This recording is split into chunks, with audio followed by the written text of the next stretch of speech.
Hello, and welcome to Casting Roles, a persistent D&D campaign played by a bunch of theater nerds. Thank you for joining us.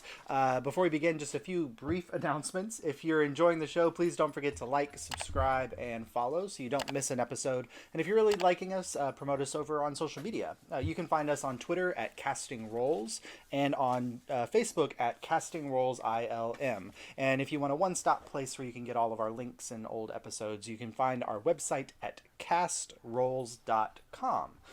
Episodes stream here on Twitch every Tuesday at 7 p.m. Eastern Standard Time and are uploaded on YouTube the following Friday. And with no other announcements, let's go ahead and start the show.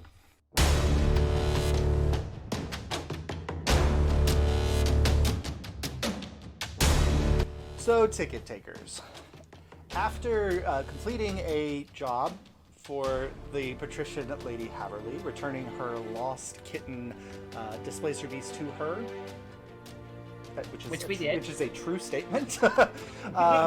You unleashed chaos on her estate by releasing her menagerie of mystical beings and mystical beasts, and then made your way out of her estate with a kelpie in tow, with the promise of returning it back to its home before you made your way back to Broadfield. Going on to the deep wood outside of Inniswood, the kelpie guiding you by starlight deeper into the forest, you found yourself in a field of mystical flowers. After a couple of you falling prey to the pollinated toxin and feeling your souls literally lifting out of your body and seeing visions of dark futures or potential pasts or something, you all awoke to see that the kelpie was pointing your way into what Mar recognized as a portal into the plane of dreams, now called the Feywild. So, crossing into the Feywild, you found yourselves in not, as Mar might have expected, a twilit forest, but a forest around midday. The heat rising, the beautiful colors of a summer forest around you. And so, ticket takers, as you step through this portal and you're getting your first glimpse, clearing your vision because you had been traveling through a nighttime forest and now suddenly you're in daylight. You look out and you see that you're kind of near the forest's edge, and there's just fields of beautiful golden grass with these kind of white waving pampas, what are those called? What are the pampas grass? That's what it's called, isn't it? Like the little white bits waving in the wind off in the distance, and everything's brighter and more beautiful. And the kelpie immediately is like, we're home, almost home. So what are you all doing? I keep entertaining the kelpie with shape water. Okay. Yep, she's kind of following your little orb of water through the air, and kind of like much more dancy and less timid now that you've passed through the portal. Kaimana, are you still on my back? No. Okay. You climbed down. Okay.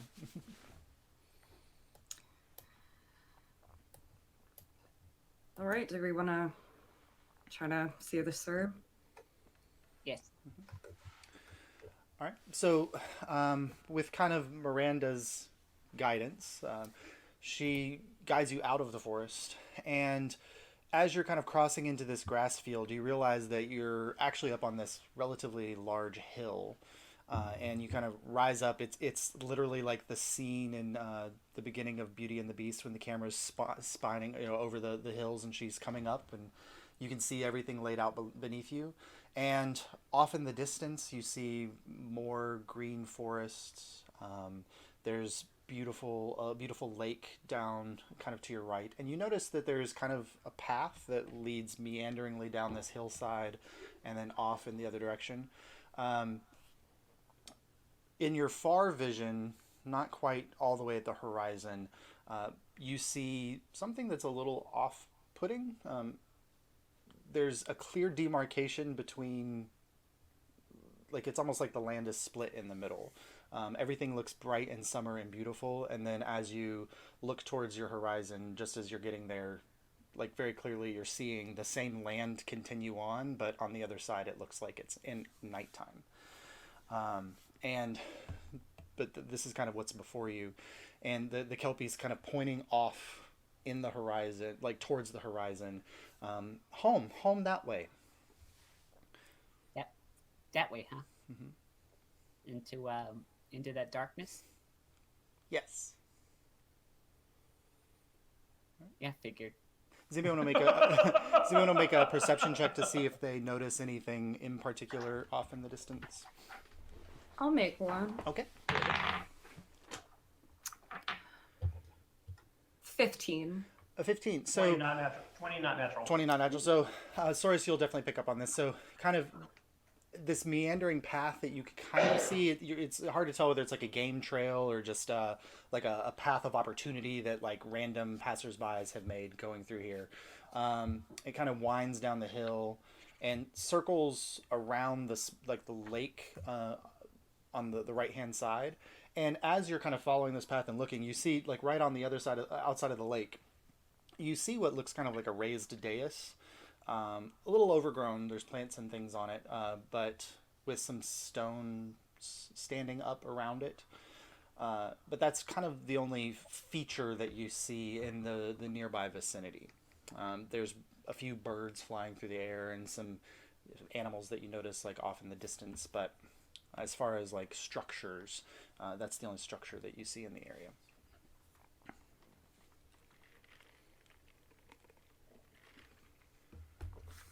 Right then, off we go. All right. So you guys are going to follow the path, or are you going to just kind of cut your way through?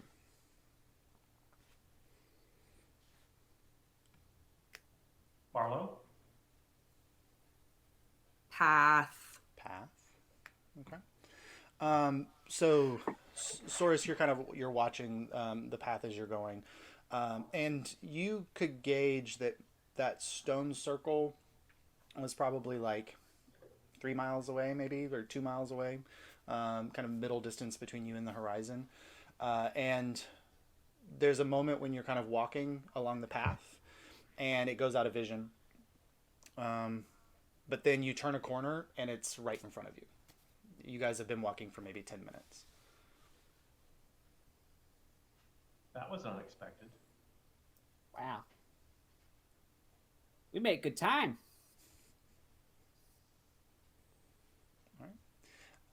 So you as you come around the area, and you like this kind of appears in your vision. You're walking near it. Now that you're close to it, so let's go ahead and make another perception check, since it was you who discovered this in the first place. 15. 15. So now that you're close to it, raised dais, clearly manufactured, pieces of stone cobbled together.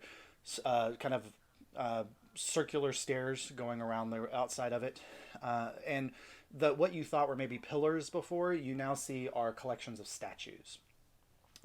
Looking around the outside, you can see it seems like the same figure, tall, slender, maybe elven in nature. In one statue, standing very tall and poised, and then the statue next to it on either side, kind of like kneeling down. And then the statue on either side of it kind of leaned over on one elbow. And then there's a blank. And then it seems to repeat in reverse on the opposite side. So there's 4 kind of copies of each. Or there's 4 of the standing statues and then 8 of all the other statues around in a big circle in this dais. It's hard to see onto the actual platform itself. You'd have to kind of go up there to look. But these statues are what you can see clearly from your vision, your vantage point.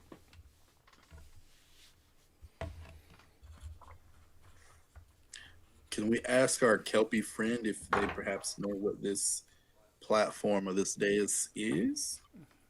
Yeah. So you ask.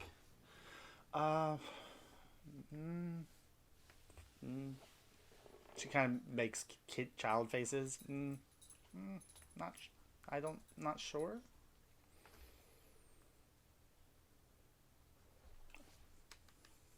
You're mute. I said, okay. She does not know. passive perception. Kaimana. 13. There's a moment where, as like Soros is kind of looking at all of this, you hear kind of sounds like maybe footsteps coming from the path wheels around the side of this platform, and you can sense that maybe there are footsteps coming from the opposite side, kind of out of view and approaching your area. They kind of sound like a step and a drag. Everyone hide, and I will shape change into a squirrel. Okay, so Kaimana shape changes as a squirrel. Everyone else, what are you doing? I'll just get in front of Miranda, not like trying to freak her out or being like hide, just like, you know, step in front of her if anything is to go like super south here. Okay, so you step in front of her, and then there's you kind of reach back to like make sure she's behind you, and there's no Miranda there. Where did you go? And you look down, and where Kaimana ran off as a squirrel, you see like a little seaweedy squirrel chasing off in his direction. Good, fine. Abel, are you hiding? Or are you standing in the center of the path? I'm just.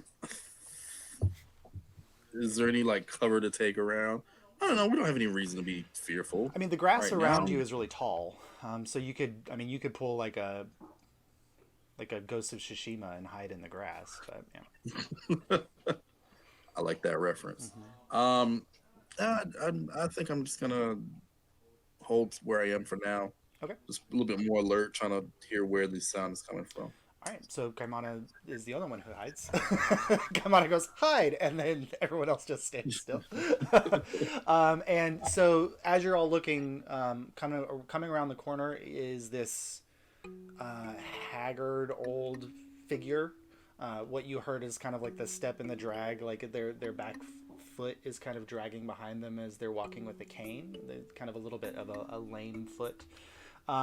Heavy greenish cloak kind of hiding their features, and a very clear, almost like hump back kind of element, and they're just slowly kind of making their way around the bend and kind of in your direction and walking. They don't seem to notice necessarily your presence as they're walking by this dais.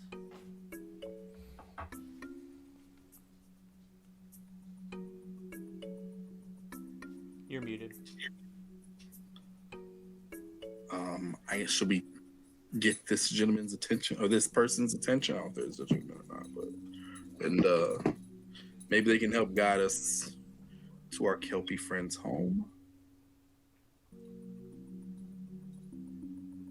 I don't. Got a talkative bunch tonight. I don't. Okay. I don't know. I will call out to the person.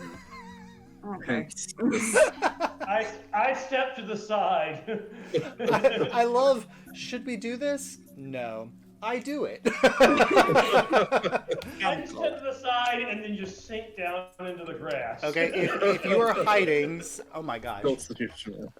Sully, this is the cutest little thing. Okay, so if you are hiding, go ahead and roll a stealth check.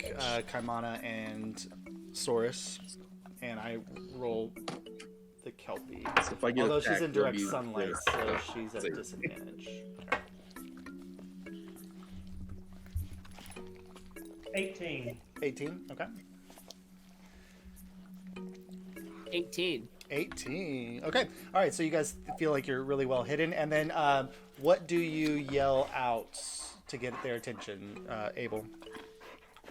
I just yelled, hello, traveler. How are you today? Yeah. Okay.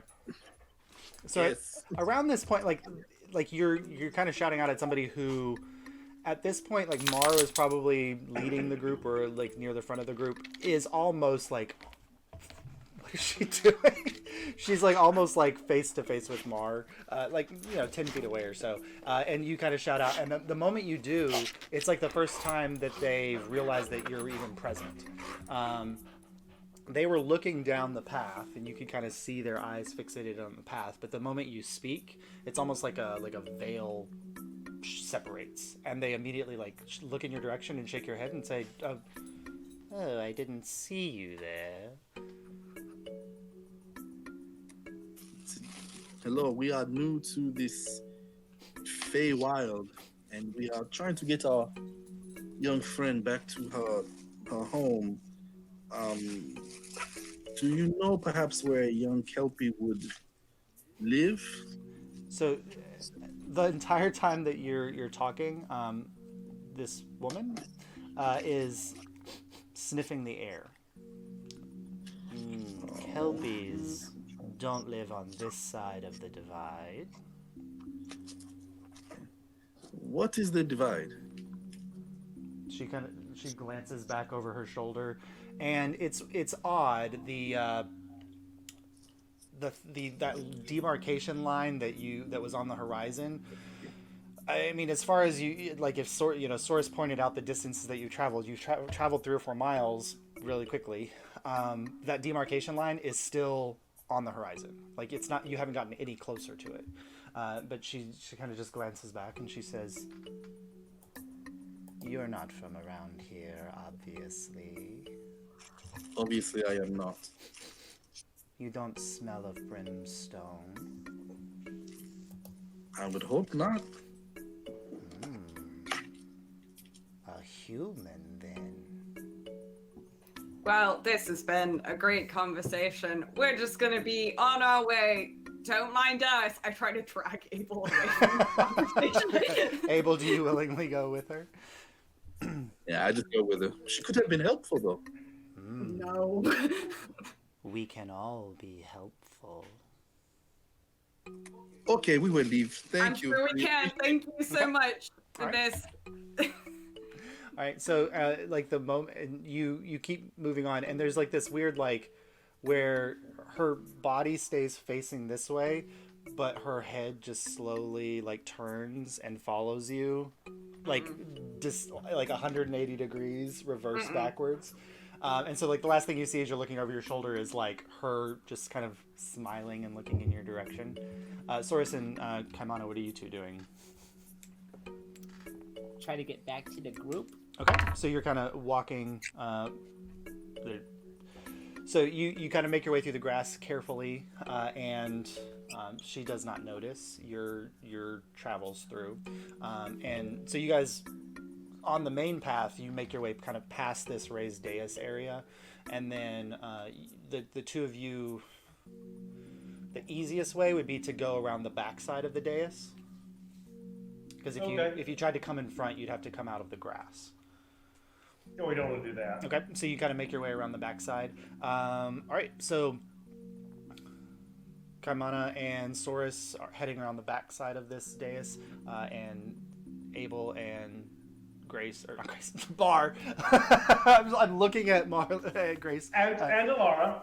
And Alara, you're everybody at this point. And oh yeah, and Alara, she's here too, totally. I keep forgetting. You guys are making your way through. You're walking, and about 10 minutes later, you feel like you've gotten away from the dais, and you turn around, and it's like 5 feet behind you. This is not good at all. I don't like it. All right, and around this point, you guys. Finally, like Kaimana and Soros, you kind of make your way out of the grass field, and you felt like you were walking for about 10 minutes. You all keep moving forward. Let's Okay. go off the path. Go off the path. Okay, so you head off into the grass. Are you moving at a swift pace or at just kind of a regular walking pace? Let's take our time, you guys. Yeah, regular walking pace, keeping an eye out, see if there's anything weird I keep going looking on. over our shoulder. Okay, so Soros, as you're carefully walking over your shoulder, like every 2 or 3 minutes, you glance back, and you've walked for 15 minutes now, and you're maybe 100 feet away from the dais.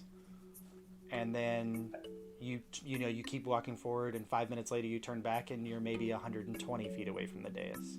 You don't feel like you're only covering 20 feet of distance, but it's almost as if like the dais is following you, but the ground isn't changing at all. You are clearly traveling 15 minutes of travel time, but it just seems like the distance traveled is slower than it should be. I don't think it wants us to go.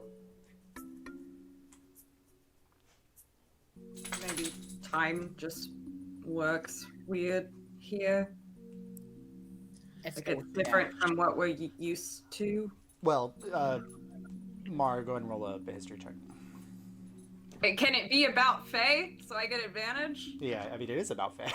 Yay! It's the Feywild.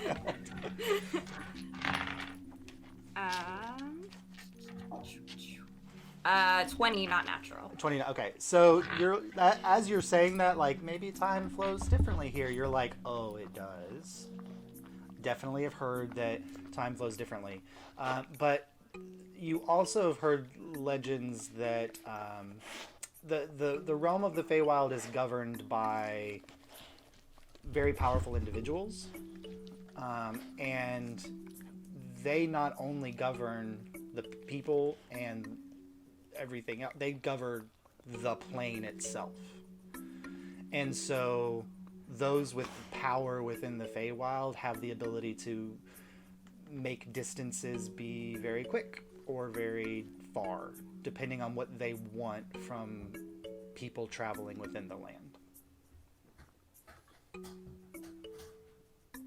Oh no. That's not a good sound. Just feel like maybe See what it wants? people in charge of this place are somewhat aware, you know, of us, or they don't like visit it. Maybe they're just making this, you know, a little extra for us. With a 20 also, you do acknowledge it, that in your head, like, you know that you're in the Summerlands, which is the court of summer, which is generally seen as a good side. They are tricksters, but not evil. The winter side is the more dangerous, like playing tricks and getting even with people, and the slightly more chaotic, vindictive side. So you might feel a little bit safer being in the summer side, but yeah.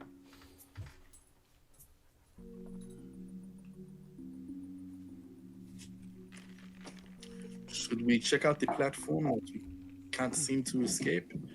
Maybe it holds some answers to why this place time works differently here.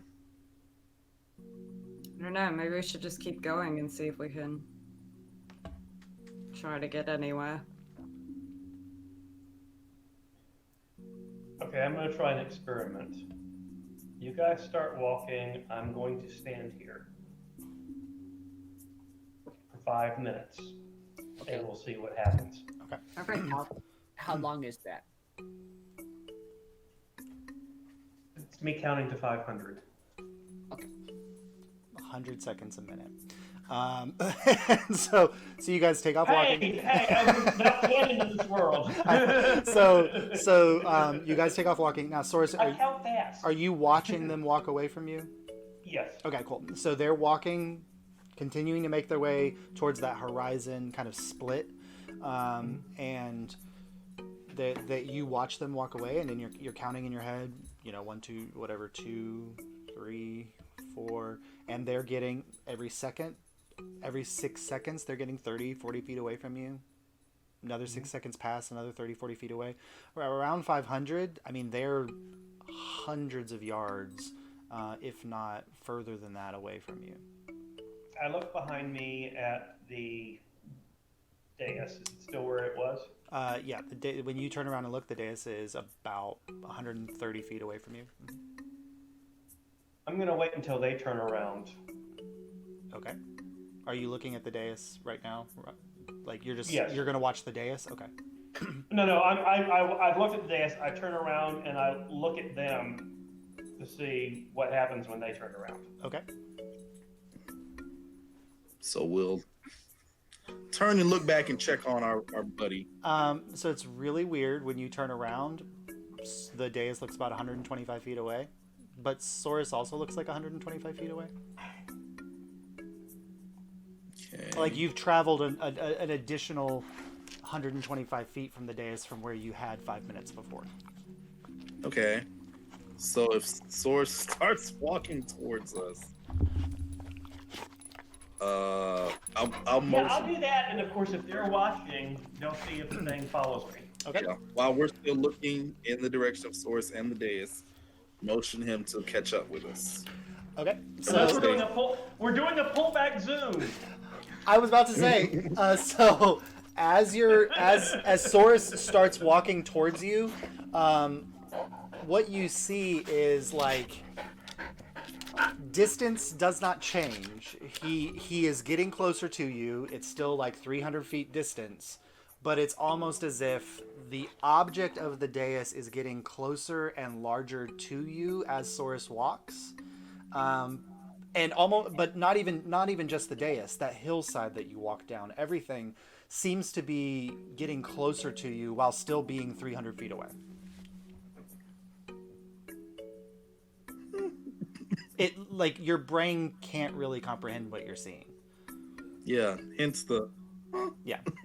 But if you have ever seen, like, when they do the film shot where the camera is moving away from the person while it's also zooming in on them, it's that exact same, kind of that effect. So they stay the same size, but everything that's behind them just goes... Yes. The Chief Brody Jaws shot. Yes, Yes. or the Stanley Kubrick in The Shining, it pops up there too, yeah.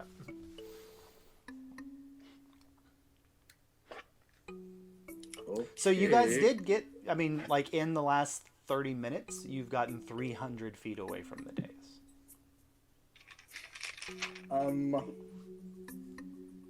And about 5 minutes later, Saurus, you catch up with the group.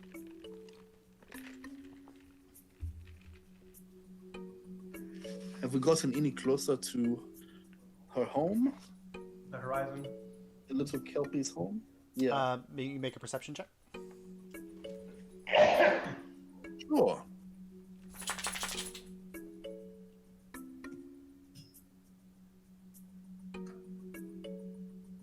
Uh, 2, 15. Yeah, everyone, like, that's like the third 15 on perception tonight. So you're kind of looking ahead, and you know, over the grasslands, there's what you can kind of see on the horizon. There's a forest that now that you're kind of down out of the hillside, you can see these trees rising up in the distance, and still looks kind of like it's on the horizon. Like you haven't gotten noticeably closer to it. All right. 2. I turn and walk back towards the dais. Okay. How long does it take me to get close to it? I'm gonna Um, walk for like, I mean, if I'm walking and it's immediately appreciable that I'm getting close. So But if I walk for like 3 or 4 minutes and I'm still no closer, then I'm gonna stop and go back. okay, you're 300 feet away from it, so it takes you about 45 seconds. Well. Can I go catch up with Saurus? Yeah, takes you about 45 seconds. Well, a little bit longer for you, about a minute to catch up with where Saurus is. I want to go as well. Give this platform a good look over. Can I step on the dais and just go, I want to try something, and if it doesn't work, no one's allowed to laugh at me about this. Hi, whoever watches over this realm, we're not from here. We're trying to return someone to their home on the other side of this place. Can we get through, please? That'd be really cool. Thanks. And I wait. Okay. Roll the persuasion check. Oh, good. I forgot. I shouldn't be doing this. Well, No, you should totally be doing this. 18. 18, okay. So you're kind of, you're standing there on the dais and you're talking, and when you stepped up onto the dais, Mar, you actually noticed that at the center of the dais there was a kind of a raised fountain-ish thing, like almost like a bird bath type. Silly. She's really wants to be in the frame. Like a bird bath that has water pouring off the sides of it into kind of like a little basin at the center of the dais. There's no obvious source of the water. The top of the pool is completely flat and then pours off the side. There's no ripples or disturbances of the pool at the center. And so you kind of come up and you're talking and making this area, and there's a couple minutes go by, no response. Can I investigate this little like fountain area and see if I can figure out what's going on with it? Go ahead and roll an investigation check. I want to see Kaimana and the silky frolic in it. 'Cause that wouldn't be disrespectful at all. 19. Okay. So as you're kind of looking closer at it, when you kind of lean over and you're like looking at the pool, completely like like a pond at dawn before there's any disturbance of the surface of the water, just like this completely still. But then the very obvious like waterfall of water all around it, splashing down into a pool and disappearing into somewhere. You don't know where the water goes from there. It's beautifully constructed out of stone. There's kind of moss and elements growing on the outside of it. It's very kind of like, it looks like it's been here for 1,000 years, 2,000. It's hard to tell, but there's no cracks or imperfections. Getting a closer look, you lean over, and the moment your face kind of crosses the mirror path and you can see your reflection, over your shoulder you see like a grinning person. Oh, hi. Hello. Nothing. Does it react to me? So, did you close your eyes? Yes. Okay. It freaks me out. And if you were to like turn and look, there's nobody there. Yeah. It's like the opposite of a vampire. Okay. Can we do anything for you to maybe make this go in our favor? Do you like look back into the pool? Yeah, I look back into the pool. Okay, so there's a moment you kind of look back, and the moment like your shoulder comes into view, you just see like this little smiling head like pop, and like when you ask the question of like, is there something we can do, it just smiles and it mouths a word, but you don't hear any voice. Didn't get that one. Whoops. Wanna try that one more time for me? And so again, it just kind of, it mouths again. Is there a reason you're not just saying this one out loud? Do I have to do something else here? Marlo, Yeah. who are you talking to? Oh, the guy in the reflection. Don't worry about it. Not been hit too many times in the head. This is not the weirdest thing that has ever happened to us by far. Yeah. So. Everyone's just letting her go.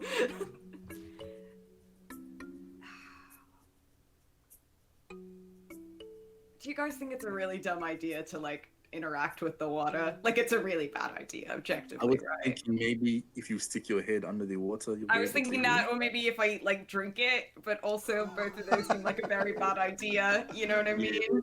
Just like, I'm kind of wondering where it goes.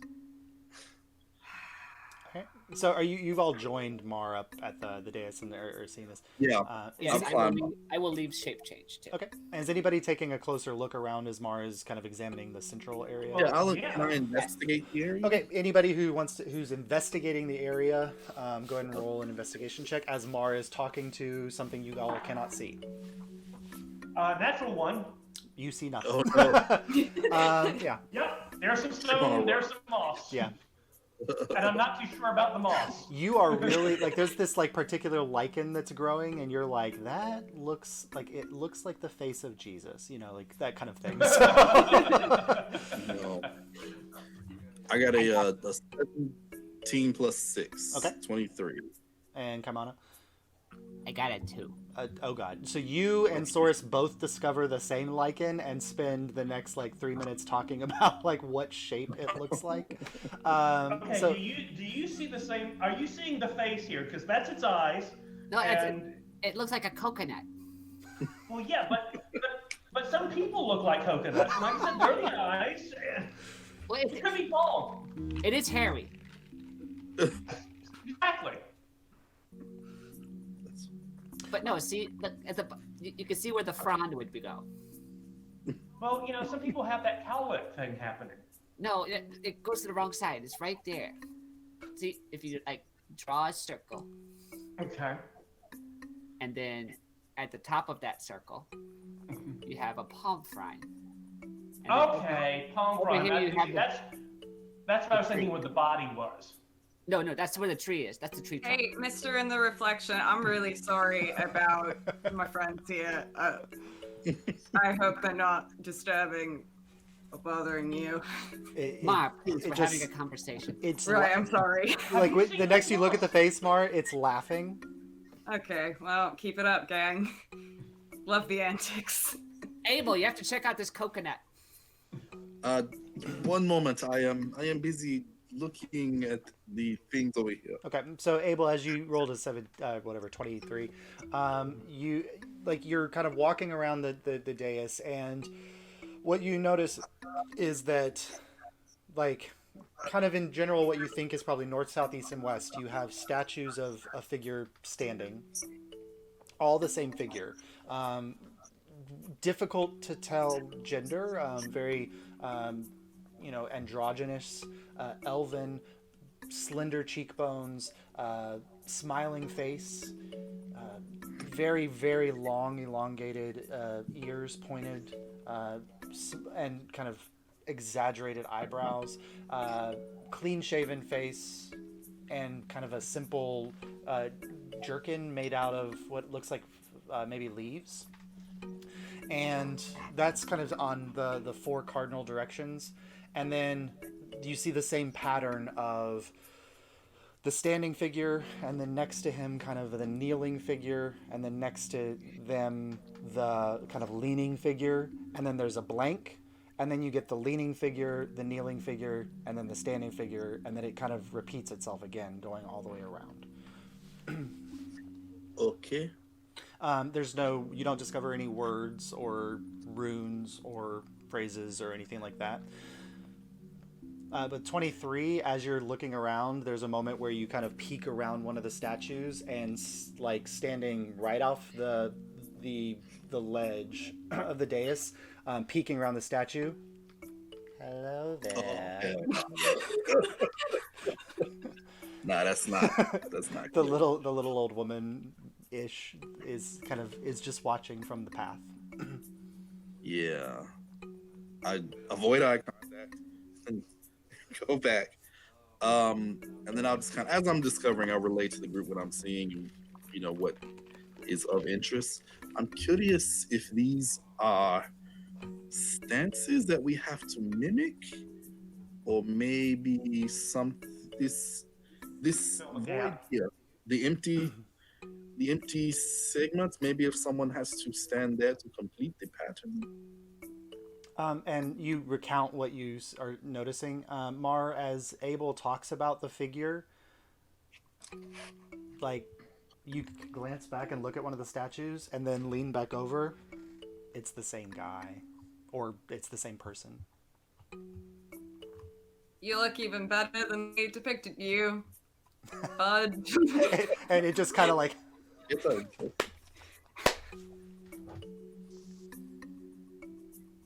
Ah, I guess I'll try to mimic the stances in front of every one of the statues first. So you're doing See the if- avatar dragon bending. Okay, Yeah. fire bending dance. Okay. If anything happens, maybe ask Saurus to like do the same on the opposite side, and we'll like Well- meet in the middle. It seems to me if we're to complete a pattern, if that is the thing, we have standing, kneeling, reclining, blank. Yeah, it's standing, kneeling, leaning, kind of like the Grecian lean.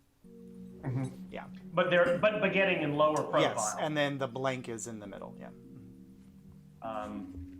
So what I would wonder is if we could extrapolate what the fourth pose should be. As far as like if I'm standing, kneeling, leaning, if it's going to a lower and lower thing, do we need to lie Lying down? down, Do someone we, could do lie we, down do on we need me. to cross our legs and sit on the ground Indian style, or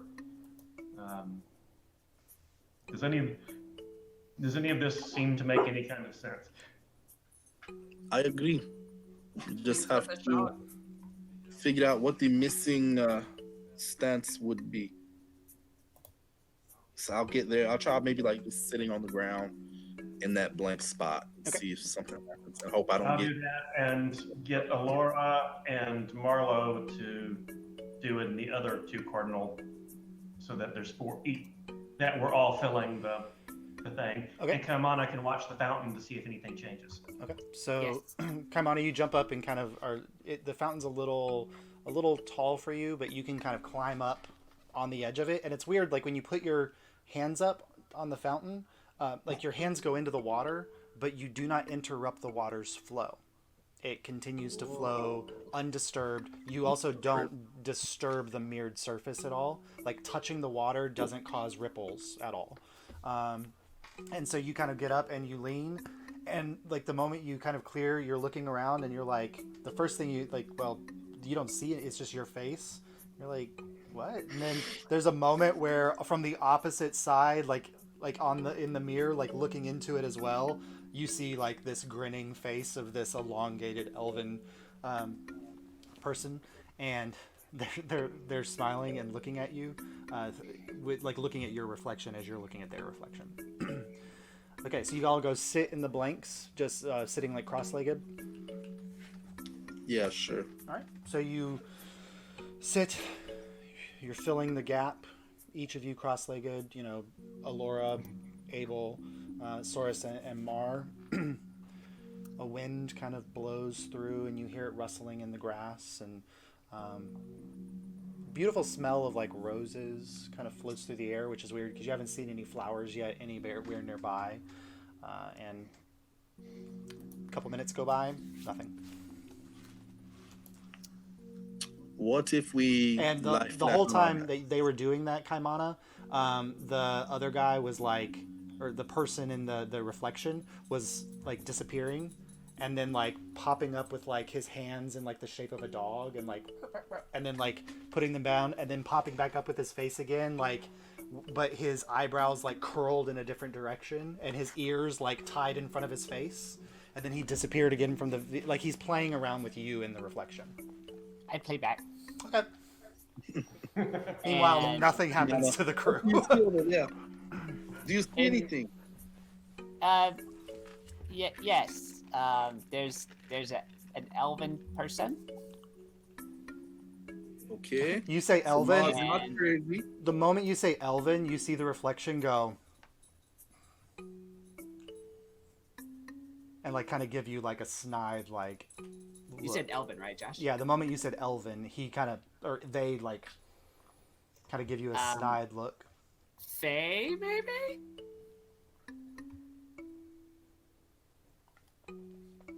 Faye? There's a Faye person? It's like it nods and it smiles. They're Faye!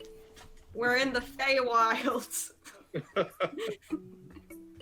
I take my returning stone out of my pocket. Okay. Oh, this should be fun. That's smart. Lay down. And I drop it in the water. Okay. So you drop the setting stone in the water. It passes through the mirror, does not. It breaks the surface, but there's no like ripples or reflections or whatever. And then as you're looking at the reflection, he's holding it.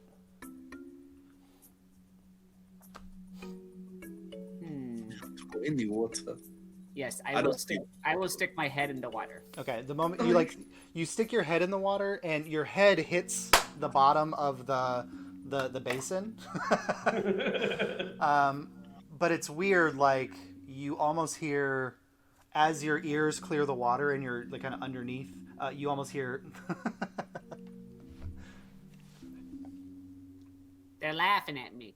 and then when you pull back and you're like dripping, like just nods. You heard him laughing? Yes. And then it mouths again.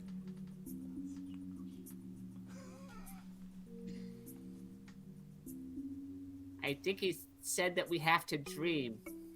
To dream. Or, So or, maybe we have to lie down in these empty spaces and go or to sleep. scream. Hang on. Or scream. What did you say? Do you put your head under the water, or are you just Yes. you put your head under the water? Okay, so you put your head under the water, and you hear the laughter again, but then trailing off at the end, you almost hear "dream, idiot."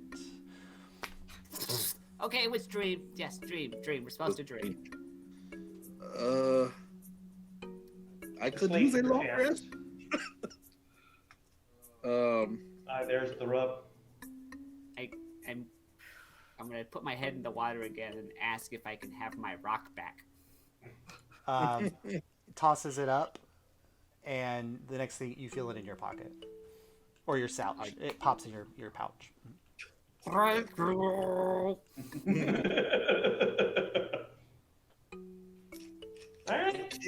Dream, stretch out.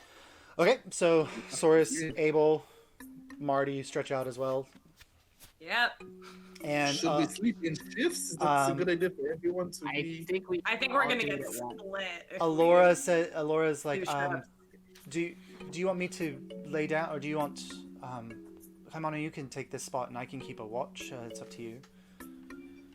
I think we may have to all sleep at once. Well, there's only, I mean, looking around, there's 4 spaces. I'm happy to take the space, but if you want it. Just you take the space. Okay. So everyone kind of is sitting there. You're sitting, and you all kind of stretch out, and you assume a laying position. And literally, like the moment your head hits the dais, Saurus. The moment your head hits the dais, Mar. The moment your head hits the dais, Abel. You are conked out asleep. And so Kaimana, you're watching, and your friends who are just like, all right, well, let's try this. Let's lay down and like immediately. Alora's passed out. Everyone's passed out around you. And then you hear this chuckle from off to the left, off of the dais. Oh, it took you long enough. We should have killed that old lady first. We should have killed her. And Kaimana, as you turn and look, like I look in the direction of where that voice came from, you see the little old lady walking away. Okay, maybe violence is always the answer, but she's still creepy. Yeah, I don't think it would have been that easy. Okay. Yeah, one slide left. I'm not. So you're all asleep. Kaimana, what are you doing while they're asleep?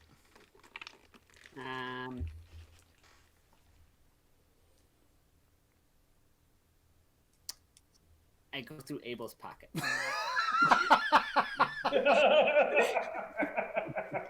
Okay. Sure. Roll an investigation check. The Fey guy, I'm sure, approves of this. All right, roll an investigation Suddenly check. you smell roses again. Yeah. Investigation, you say? Yeah. That's a 17. Is there anything in particular that you're looking for in Abel's pockets? I want to try and make my own animal like he does sometimes. That does really cool things with fire. Okay, so Abel, in your pouches, not in your bag of holding, because he has to be consciously aware of what he's looking for.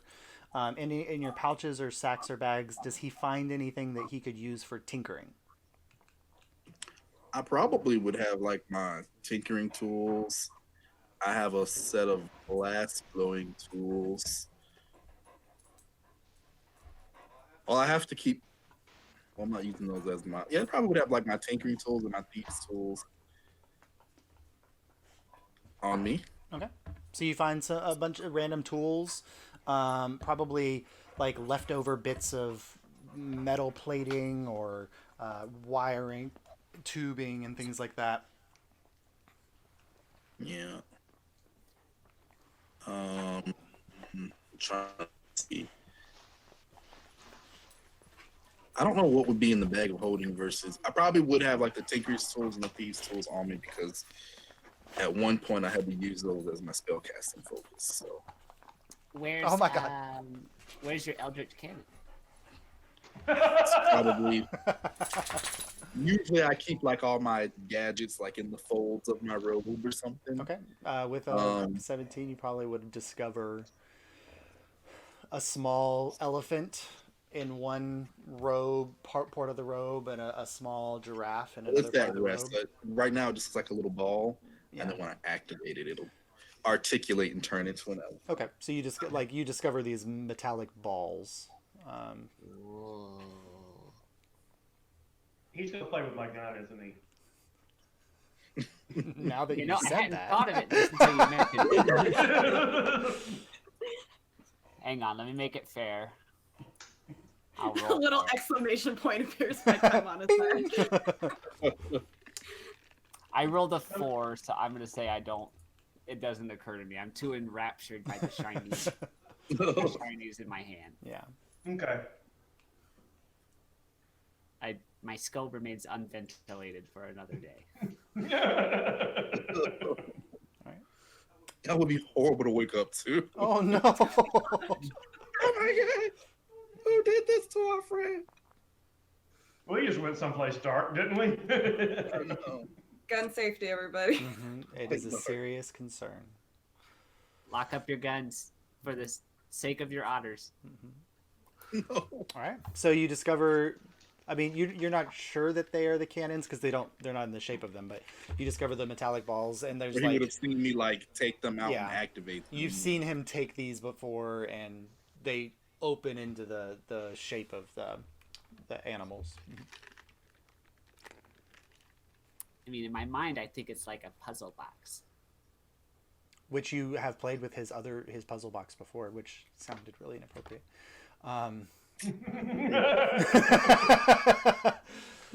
Kinky. Yeah.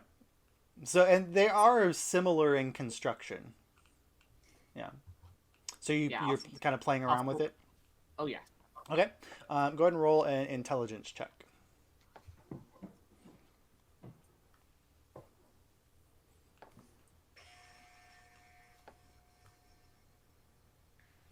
That is a 5. A 5. So there's a kind of like, you remember like when you were playing around with the puzzle box before, that there were like kind of buttons and like elements that kind of seem like little levers and things. And so you kind of find a piece and you're like, oh, this might be, and you pull it and snap. And then you kind of like, oh, this little lever, and you pulled it and it broke, and you're like holding in your hand and you're looking at it, and it's a metallic spider leg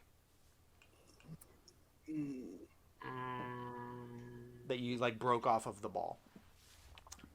I'm just gonna put that back.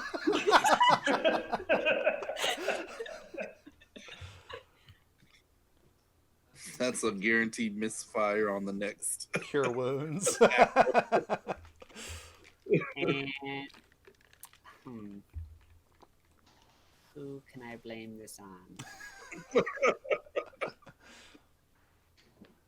I'm going to find other items in his pockets that are kind of heavy. Okay. And I'm going to put one in the pocket with the thing I broke. Okay. Into Abel's pockets. Yes. Okay. Good. All right. So you. Wasn't me. Shouldn't have carried your lead shot in the same pocket as your really delicate spider. So you carefully put there hoping that Abel will believe that it was his own fault. Yep. Good. All right. Anything else you're doing as your friends are conked out? Who is farthest away from Abel in the array? Okay. Well, so directly across, I think would probably be Saurus. Yep, I'm gonna go over to Source, so it totally looks like I was messing with him the whole time. Okay. Like some time goes by, I make him a flower crown. you make a flower crown. Yeah. Lay.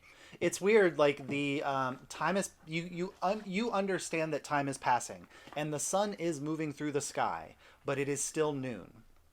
Like it still feels like noonday. Sully. This day just won't end.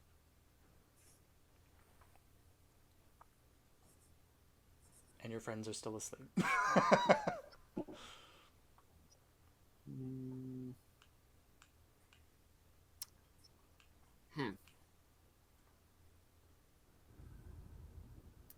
Surely they have to have dreamed by now.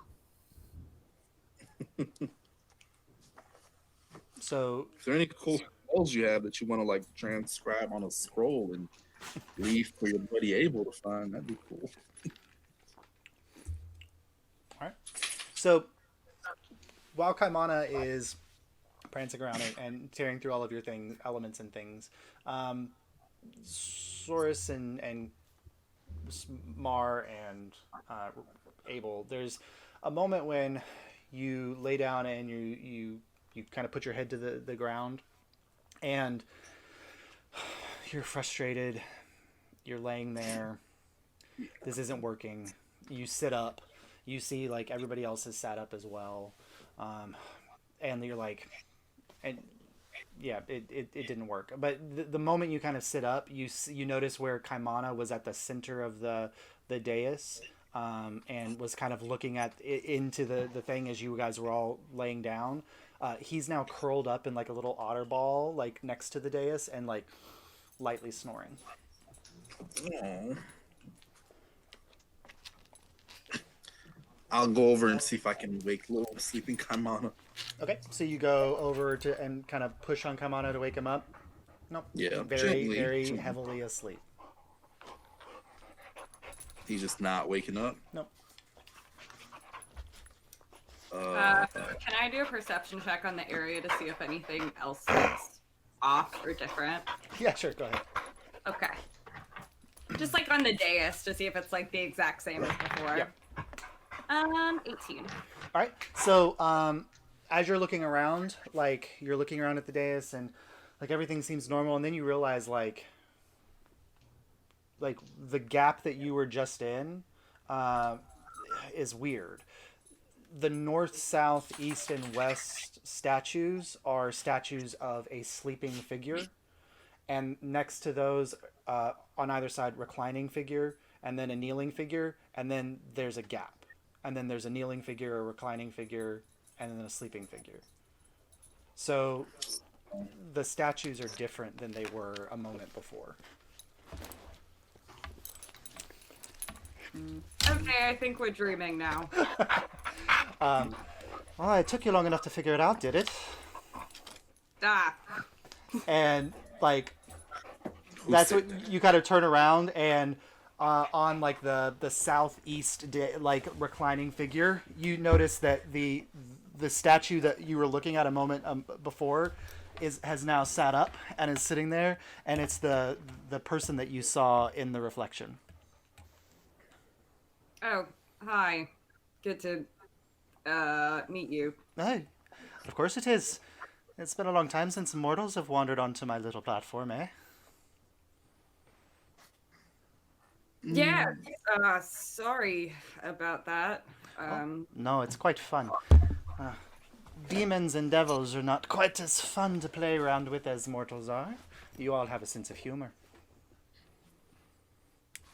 Don't we just? Oh, you are unique and special.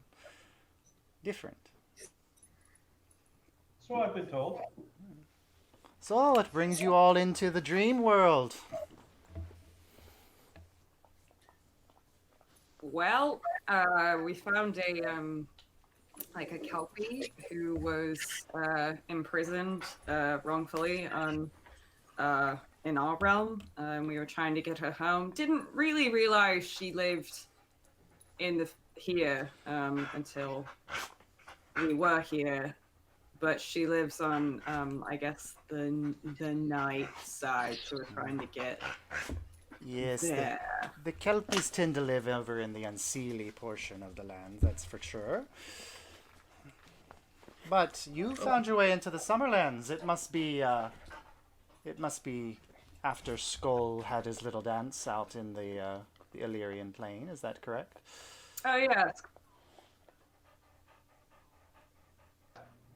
Well, sorry, what did you say, Mara? I missed it. I said Skull, good friend. Oh, yeah. So you've met. Well, it's as I said, it's been quite a while. I saw you walking past, and you completely ignored me the first time you saw me. But I see that the reflection gag was a better one to play around with than the old lady. Yeah, we have trust issues in our group, so it took us a second, but we figured it out eventually. We've met old ladies before who weren't what they seemed. Out of respect, we decided not to mess with her. And like he kind of laughs, or they laugh, and like it's difficult to tell. They laugh and they lean forward, and there's a moment where you see their face change in front of you, and it's the little old lady. And she goes, "Yes, this is interesting, isn't it?" And then he leans back. Oh, so. I haven't stretched these muscles in quite a while. I'm what you might call the welcoming committee for the summer court. But we haven't had many visitors since the Revo decided to go to sleep and turn the Feywild into this crazy place that it is. Sully is really violent right now. I can't get over it. I don't, because I'm not, like, I'm paying her attention, but not enough attention. What did you do to her? I don't know. Go that way. Jeez Louise. All right. She's like a puppy. So basically, the trickster is Sully. Yeah, Sully is the trickster. I'm giving away all of her though. treats. You don't know what kind of accent Sully has. She doesn't. Sully, her name is Sullivan. Sully, she could totally have an Irish accent. She doesn't have an Irish accent.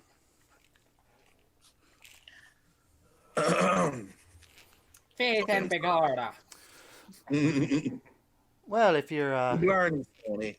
if you're passing through, I suppose I can make your trip go on a little bit easier, but we could potentially help each other out a little bit, just since it's been a while since mortals have come from the plains, and it might be helpful. What do you need? Well, I mean, I've got a problem, you might say. As I said, that you all, when I first met you, I said you don't smell like brimstone. We've been having issues with incursions from the hells and also from the abyss in this area. It seems that we've got a devil trying to breach the plane, as it were. And he kind of flicks his hand out, and like you see an object suddenly floating in the air, and it looks very similar to the portal object that you all found in Feldspar, or not Feldspar, and that was, you said, like, had been manufactured probably in Feldspar, and he says, these have been popping up all around the area, and we've been having to shunt off the demons, which normally isn't quite a problem for the queen. Like, she can just wish them away, as it were.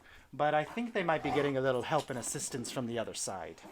And he points off in the distance towards the horizon.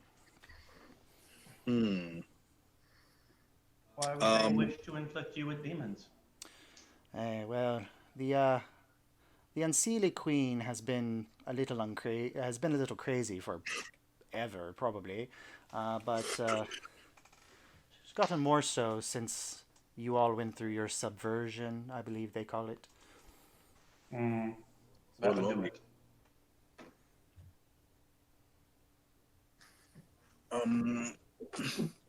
So what's exactly would you like us to do to help the situation? Well, as I said, we believe that there's a single devil responsible for all of this. All of the devices seem to be have the same make and the same origin. I don't want you to kill this devil. The queen would like to know its true name. Oh, that's gonna be easy. Oh, Yes. He Sure. jokes. I gather the true name holds some type of power over the devil. yes. It's a. In the Fae, we're happy to punish. We're happy to kill if we have to. But to know the true name of the devil, Oh, we can make so much better things happen then. this does not seem like it'd be an easy thing to accomplish. Where would it keep its true name? Eh, they all keep it someplace a little bit different, but I imagine one that is existing in your plane of existence for a period of time has to keep their realm of power in your plane, which probably makes it a little bit easier to find their true name since they're not hiding it away in the hells somewhere. Okay. Mm, would there be any information you could give us that would help us to track down where this demon's true name would be? I can do that, but first you have to agree to take the contract. I will take it. Okay. And he snaps his fingers. And the moment he snaps, all three of you pass out. And there's a moment where your head hits the dais. There's no pain, not like a suffer. And you see this flash, and you hear the voice of this figure in your head, and it's you see the device that creates the portals, and the device kind of separates, and the little orb at the center has the spinning quicksilver, and then the orb opens, and the quicksilver is just floating there, and he says, "I believe that you might find some clues that you need wherever this came from." And then he says, "But there is the smell of ocean in the air. Can't you smell it?" And Can we there's smell it? yeah, and like the moment he says that, like the quicksilver floating in the air, like it's you heard the sound in your ears of like a mine, something beating into rock or stone. But then the moment he says, "But there's also the smell of ocean in the air," this wave of salt water air kind of blasts over you. And he goes, 6 months. That's how much time you've got to Do figure you this have a out. name just so we can follow it back up real quick? They call me Goodfellow. The way to contact you. Oh, good fellow. Yeah. Good fellow. Thanks, Um, good fellow. Well, What is the best way to contact you, Mr. Goodfellow? And you wake up. Oh shit. we just have to come back here. Yeah, so yeah. Kaimana, Okay. like you're kind of watching, and then there's a moment where all four of your party members sit up, and they're there, and it's weird, because Kaimana, you were like around the dais, kind of looking, didn't notice anything. You turned to see Saurus and everybody waking up. When you turn back around, sitting in the center of the dais, the water is gone. And there's just a small kind of satchel. It's large leaves wrapped into the shape of a pouch and bound kind of with vine. Ooh. Ooh. I will investigate. Okay, so you go over to open it. You open it up. Inside, as you open up the leaves, they kind of fall open. A hefty pouch, leather in quality, is off to one side, and it has pinned to it a note that says, "If you trust me, don't open me." And then next to that, there's a golden ring that looks like branches of a tree kind of wrapped around itself to form like a ring, and it says that this is the sign of our contract. The one who bears it wields it, and then.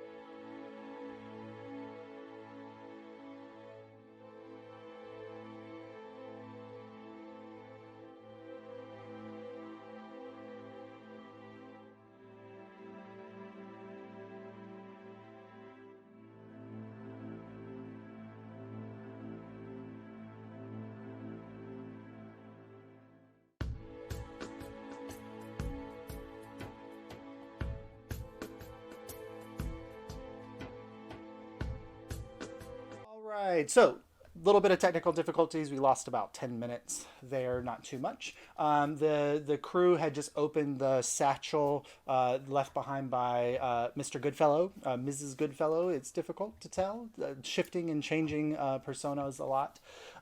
And discovered a ring. When Mar put the ring on, it shifted and changed to fit the size of her finger. Was able to take it off and saw that there was a engraving on the inside of a certain number that seemed to coincide with the number of days in the next 6 months. So interpreting it as a countdown. Also discovering a cloak left behind by Goodfellow that was the mantle of nature, or nature's mantle cloak, a magic item that Kaimana is now wearing. And then you all headed off, leaving the dais, and the issues that you had of traveling did not persist, and you managed to make decent time and made it to the demarcation zone between the summer and the winter court. So you are now you crossed over through the bramble and hedged walled thicket that marks the entrance into the Twilight Crossings, which is the lands between the winter and summer courts. When you arrived, the brambles formed a kind of a walled passage that prevented you from going in, and a dais kind of rose up in the middle with a book, and then 4 entrances opened, each fogged and difficult to see through. So that's where you all are. So what would you like to do? Go lay down. I nominate Abel to go read the book. Okay. Magic rocks coming out. So Abel, you go, and you flip open the book, and it's interesting because the book is like, I mean, it's a thick book. I was nominated. I never agreed. Yeah, okay. I'll read the book. Yeah, it's a thick book, but when you open it, it opens to a single page, and you can't flip or change the pages beyond that. And it only has a single sentence written on it, and it says, it's written in a language that you don't understand, but as you're looking at it, it slowly translates in front of your eyes to common. And it says, 4 paths, 4 possibilities, but only one is the true way. To enter the world of winter, turn away from the light. And I repeat that to the group. This is what it is reading, and then I read it out. Where is the sun in relation to the 4 doors? So the sun is behind you. So the where you came through, the sun is there. So all 4 of these doors are technically opposite from the sun at this point. Well, there went that idea. The only other thing that you noticed when the room created itself was that next to each of these doorways, these little like they look like sconces basically came out, and each door has one next to it.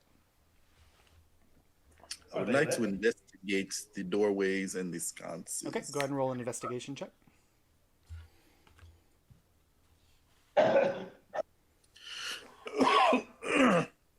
One moment. Oh, a 6 plus 6, a 12. 12. So you get to the first door and you're looking at it, and looking through, it's kind of like looking through a fog that is also solid liquid water. So it has like the coloration of fog, but it's undulating and moving like water. And so you can't see anything beyond the door. Sully, go to bed, babe. You can't see anything beyond the door. But the sconce next to it, you do notice that around the sconce there is writing. And the first door says, hold on. It has a golden head, it has a golden tail, but it has no body.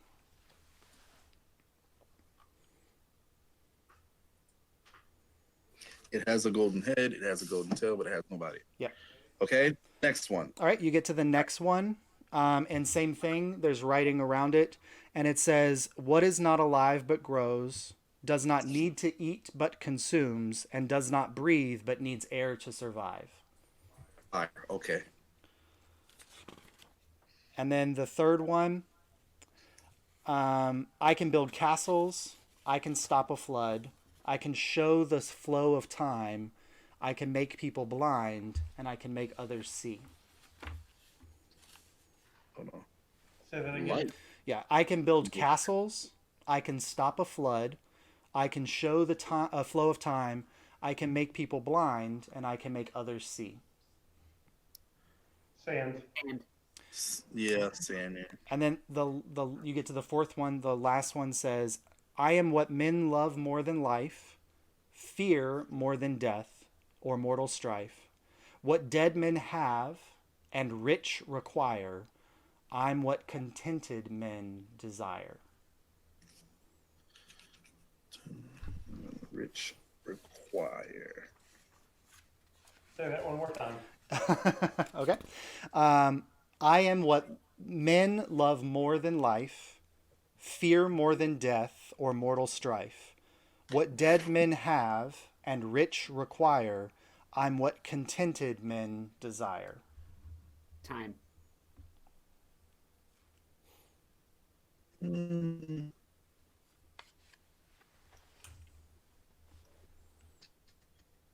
It's like peace or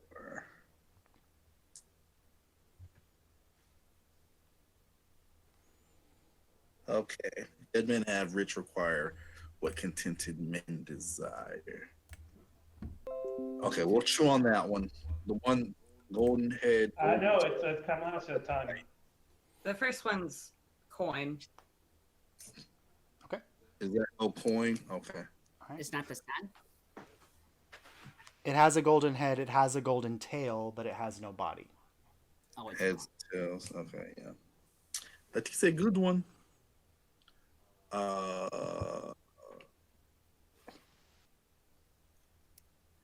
One was fire, one was sand. Mm-hmm. And what's the last storm? time. Time. Would fire be like the light, turn from the light? So, try it. yeah, so when you were looking at each of these, like the little sconces, they're kind of like I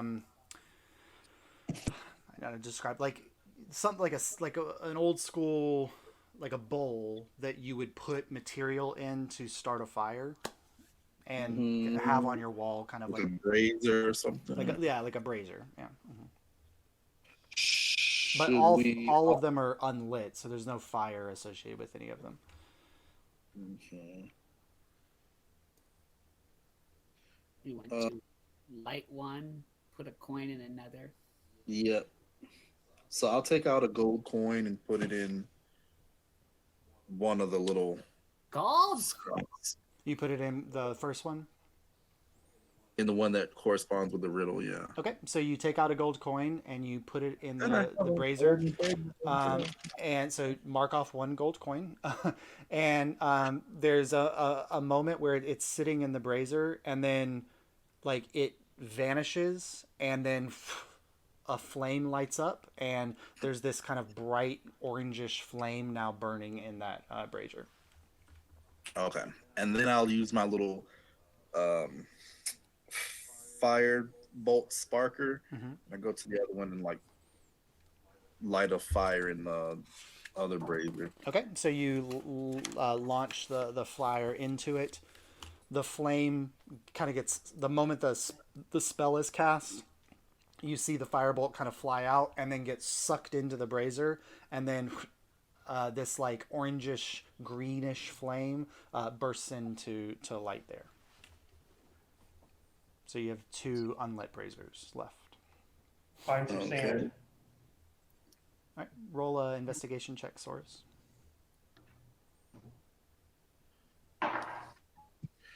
Ooh, that's a 4. Well, thankfully, like I don't think you it would not be very difficult. You stumble across it would kind of be how it goes. But back the path that you guys were walking on, pretty sandy. So I'll take some sand from it and put it in the brazier. Okay, so you take it and you kind of toss it into the brazier, and it's kind of like when you throw pepper into flames, like. As the sand is flying into the brazier through the air, it almost like sparkles and then ignites, and then there's this like bluish flame burning there, And after a moment, you guys watch, and the fourth doorway with the fourth brazier, the fog dissipates off of it, because you had the correct answer by putting nothing in the fourth brazier. Alrighty. Oh, yeah. I thought we'd have to wait. Yeah, like about like 30 We seconds did later. until the other three were lit. Yeah. Now, if you had tried to like put something in it, it would not have worked, but because you left that one for last, there. So the other three doorways are still foggy and you can't see through them. But now the fourth doorway is clear. I vote we go that way. Yep. Okay. So you all make your way through there, and as you're walking towards the doorway, you can hear the creaking sounds of the forest, and the same sounds of the hedge and the bramble moving and shaping. And so the moment you kind of walk through, like there's kind of a small hallway of bramble and hedge, and then you open up into this large circular space that is also all bramble and hedge. This space also has 4 doorways. But at the center, there's a perfectly circular pool of water, and then off to the edge. Let me read through, making sure. I didn't know there was going to be a quiz. Study. Oh, good. Yeah. So there's another dais here with a book. And it's already open to the page that Abel had read on the previous book. But the moment you guys enter into this space, it flips a page and new writing appears on the next page. Oh, do I not like keep the books? Just leave them where they are. The book was attached to the dais. Okay. Yeah. Gotcha. But it seems to have also now appeared in this space. So when you go up and read this one, it says, "It is all as it seems when looking from another view. The way to winter is dark and true." Looking from another view, the way to winter is dark and true. Yeah, so you've got 4 doorways, also clouded and fogged, and there's braziers next to each one of these as well, and then the pool of water at the center. Well, let's go see if there's any writing on the braziers. Okay, roll an investigation check, Swords. Use a different dice this time, and I get a 5. Thankfully, like as far as you can tell, looking at the brazier, these don't have writing on them. Okay. Can I look at the fountain? Like the pool of water at the center? Mm-hmm. Go ahead and roll an investigation check, Mark.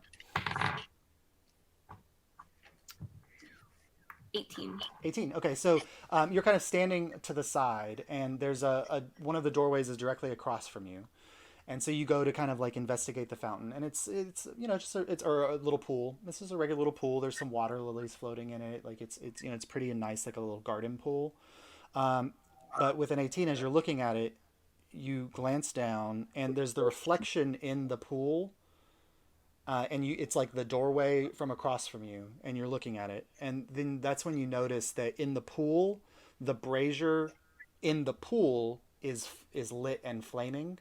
But when you look back up at the real doorway with the brazier, there's no flame in that brazier. What did the riddle say again? It said, "It is all as it seems when looking from another view. The way to winter is dark and true." Basically, walk around the pool looking at the reflection of each of the doors until we find the one that's not lit. Okay, so Mar, you the one that was directly across from you, you peg that one's lit. You shift to the side until you get the next one into view. That one's lit. You shift again till the next one's in view. That one's lit. You shift again till the 4th one's in view. That brazier is also lit. Oh. But the longer you're staring in the water, the darker you realize that pool of water is. We have to go through the water.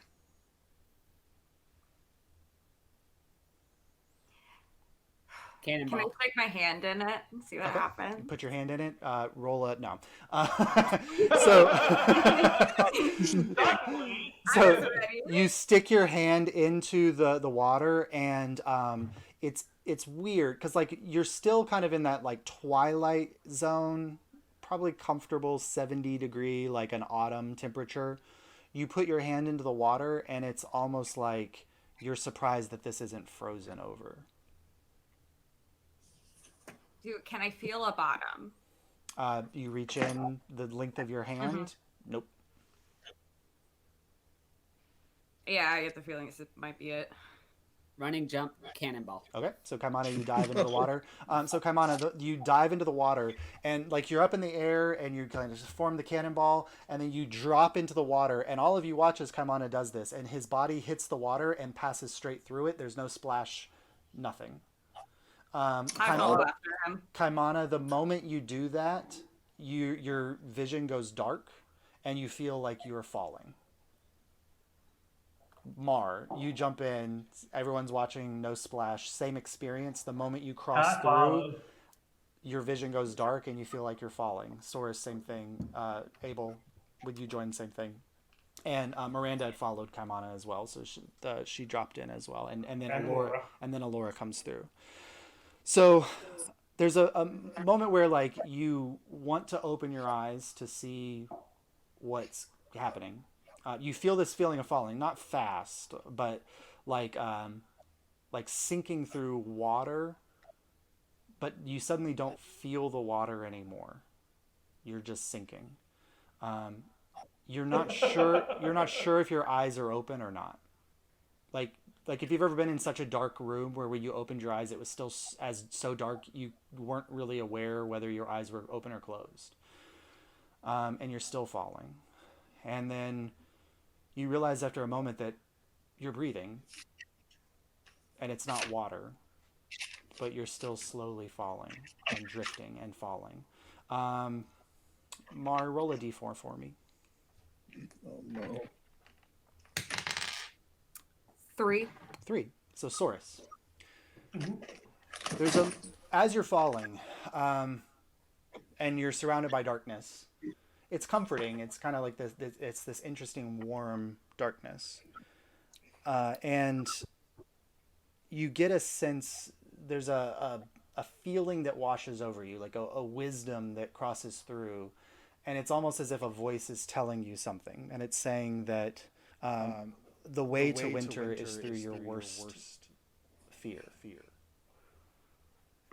And so, like, when you're still in darkness, you don't. And it's interesting because, like, this comforting, warm darkness that you're not like freaked out by or scared by, but then that idea of like the way to winter is through your worst fear, and then suddenly you kind of look down and you realize like there's something rising up to meet you, and there's a light slowly rising, and suddenly you feel like you're not falling anymore. You're standing on a surface, but that light is still rising up to meet you.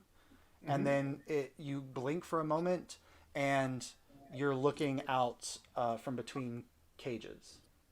Okay. And it's you. You look at your hands and your arms, and it's you in your white coat with your white fur and your humanoid form. But there's barred cages, and when you look out, you see familiar but different.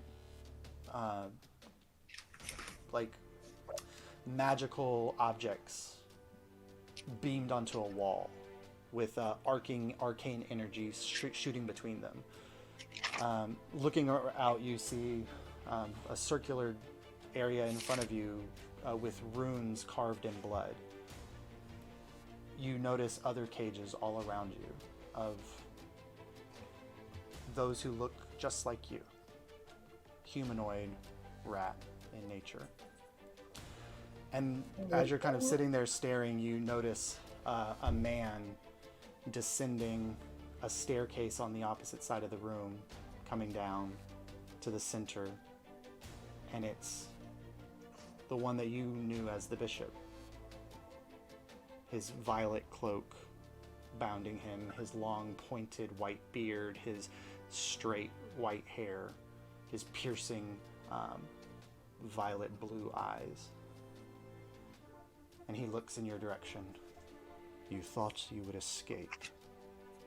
You thought that you could diminish my capabilities. But you're right back where you started, aren't you? Am I? I believe that you are. Behind a cage like the rat that you are. Perhaps that's best for you. I think you greatly overestimate your abilities. And he snaps, and the cage door clicks and swings open. I step out. Okay. I've been busy while you've been gone. I've learned great things from the failure of your creation. Good for you. He's standing and waiting. I walk up. Well, isn't this the moment that you've waited for? Is it? I walk past him. Okay. So there's you kind of walk past, and you kind of are making your way towards the stairs. Do you just keep going up the stairs behind him? Yep. Okay. You keep going, and there's a thing where he's still standing there, and he goes, "So, what are you waiting for?" And you're keeping moving. Mm-hmm. The staircase rises and and kind of twirls around, and then it comes up to the ceiling, and you're walking up through the ceiling. And when you walk out of the ceiling, Mm-hmm. you're in the same room again. And With him? Yeah, he's standing facing the stairs, or facing that staircase, and you can see all of the cages around with the exact same rat figures there still. Mm-hmm.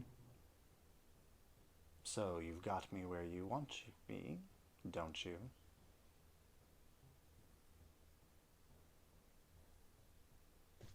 The cage.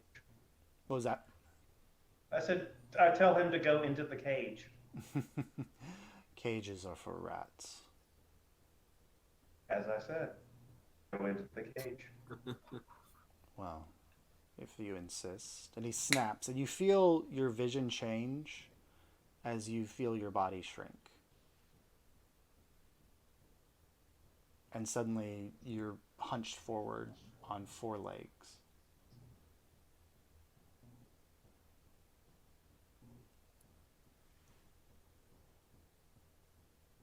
Squeak. This is what you want, isn't it? To be returned to your normal self. Who said that? You're here, aren't you?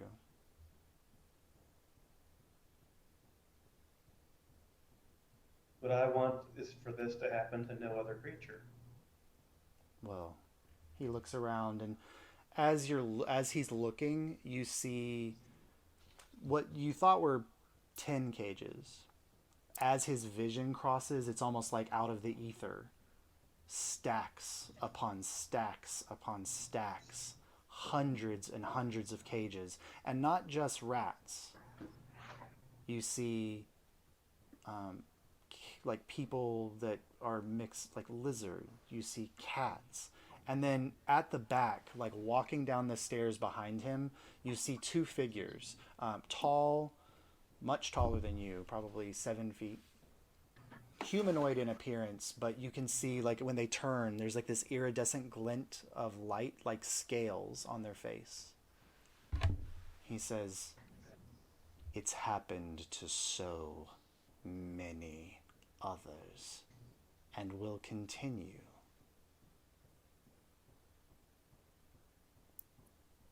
Will it? As you can see. How big am I now? You probably dropped to like Like great, a normal rat size? well, like a large rat, like a 3-foot rat. Dwarf rat. Yeah, a wharf rat. Yeah. Good. I'm right in front of him. You're like 4 feet away. Yeah.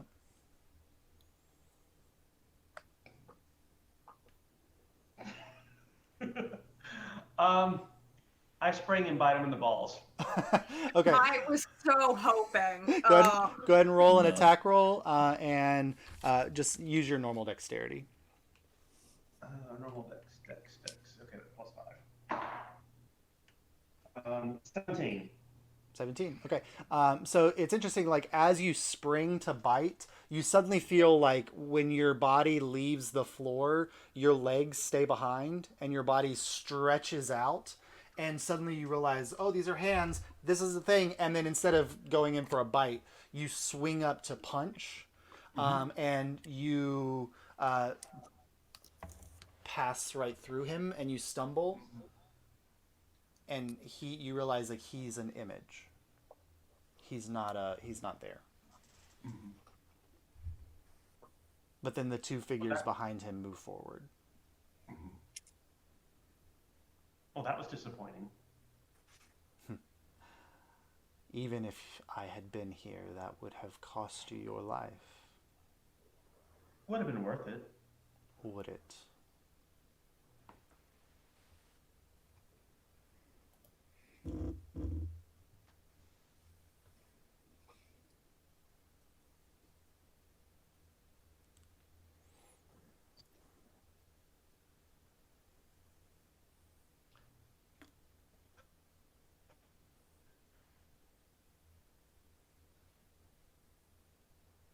What exactly were the words that I felt? It just, it said, the way to winter is through your fears.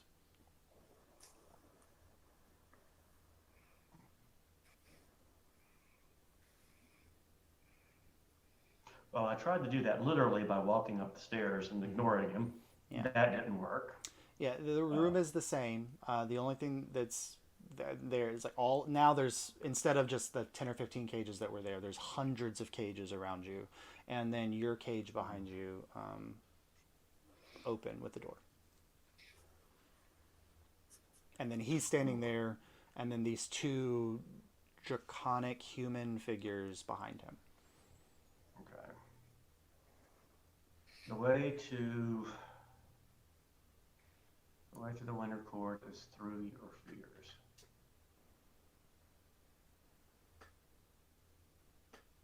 Oh, I have a fear of being caged, so I go back in the cage.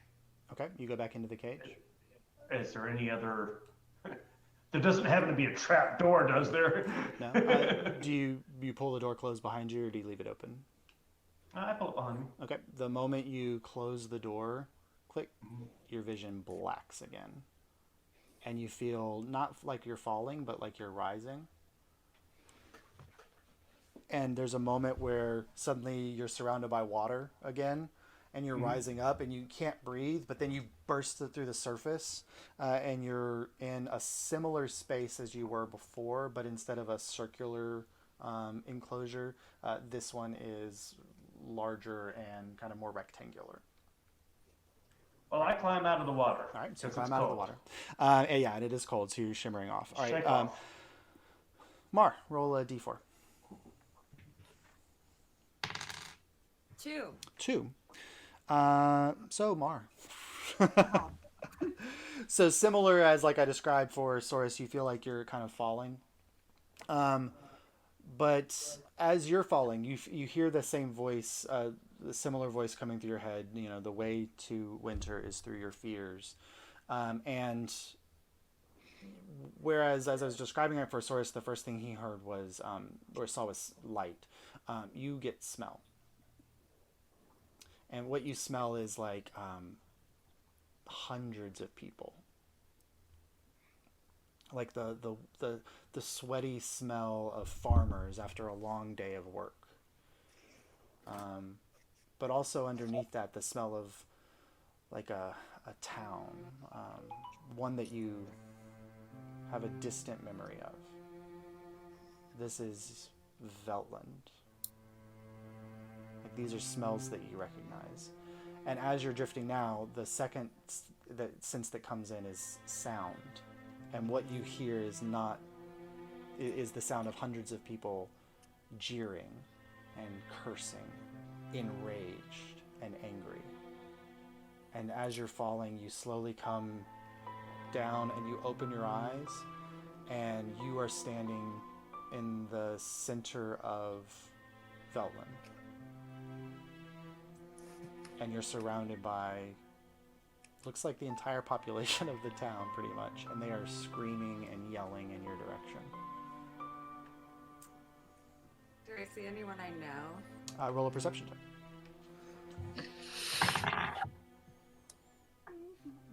13. So Gwen, it's difficult with like the kind of the swarm of bodies Right. around, but you do see like your father clutching your mother off to the side, tears streaming down her face. He's not even looking in your direction. He's just kind of comforting her. Can I try to make my way over to them? So you go to move and you feel you can't. There's something binding your legs.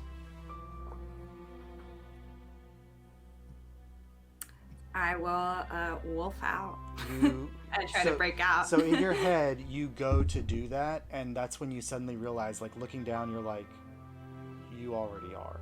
Oh, that's cute. And not the hybrid form. Oh, like full? Oh, Full. cool. Can I try to like pull like out of them? Yep. You go ahead and make a strength check. I get advantage, right? Yeah, athletics. Yeah. Mhm.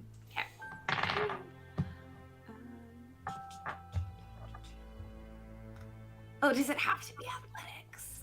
Yeah, to break out of the bindings. That's unfortunate for me. 12. 12. So you go to pull, and it's your strength that can't really pull, but then that's when you realize, like, even if you had a burst of strength, it might probably not work, because these are silver bindings. Oh.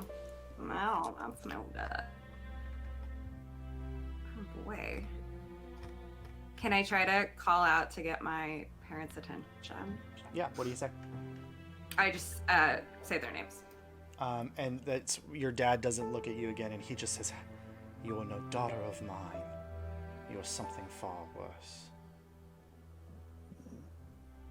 And your mother just, how could you?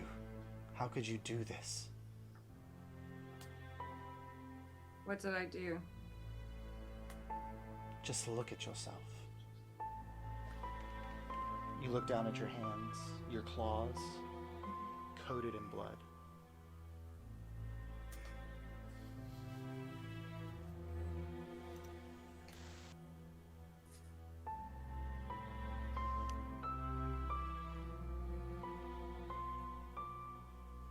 I can't help being this way.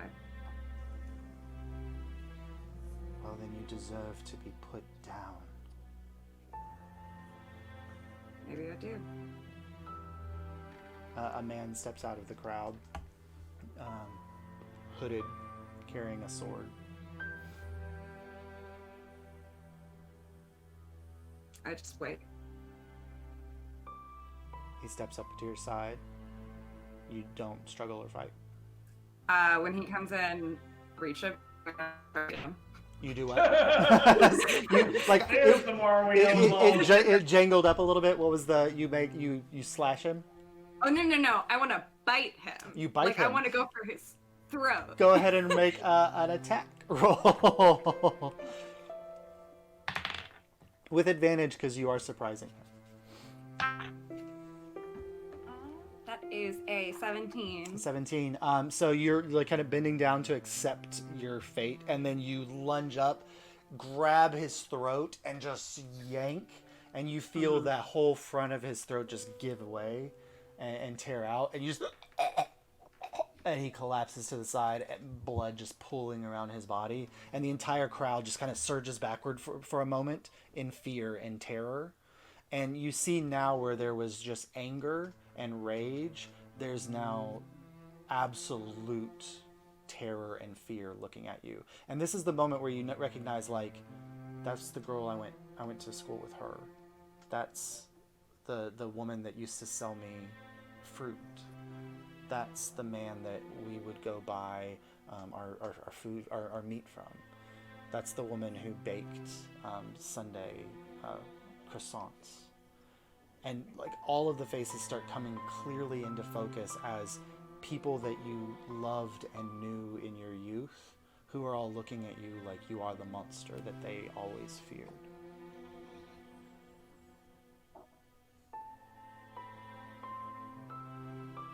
And then there's, go ahead and roll another perception check.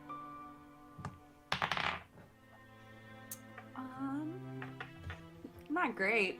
11. 11. You see that they are looking at you. They're also looking behind you. Oh, what's behind me? You turn around. As best I can. I guess I'm still. Well, like your legs are bound, but like it's not like it's like a chain binding, right? Okay. Yeah. So you turn around. On the ground before you is Mar. Oh, that's fucked up. Am I dead? You look pretty dead. Cool. Well, how old do I look? About as old as you were when you were turned. Okay. Cool.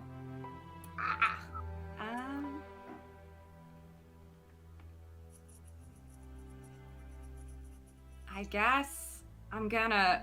This is gonna be weird. I'm gonna bite my own throat out. So you bite your own throat. Yeah, why not?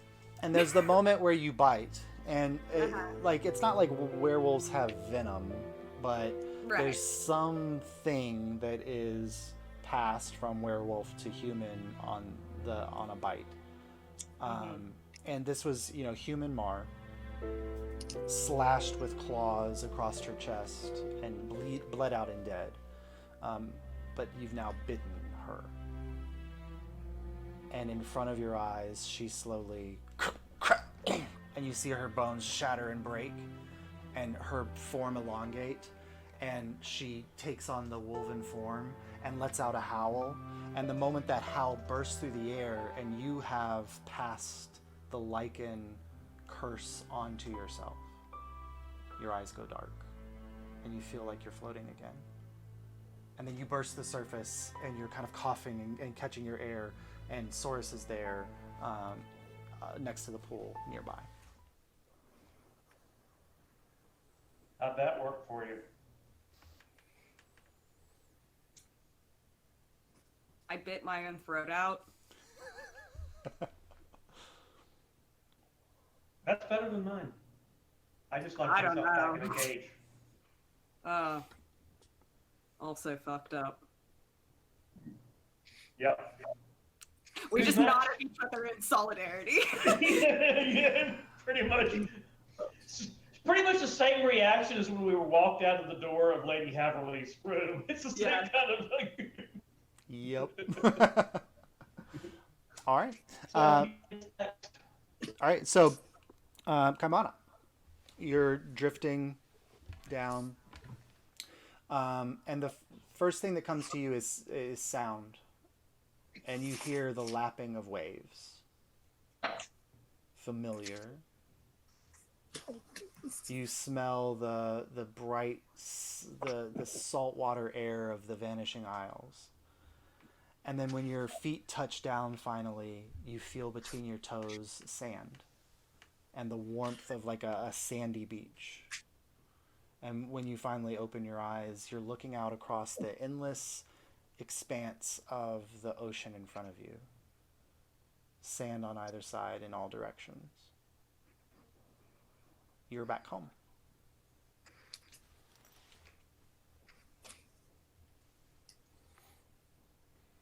I'm going to go look around. Okay. So you turn around and you recognize that, this is your island. This is your island home. You recognize landmarks. So you know kind of where to go and where to wander. And you make your way towards the village.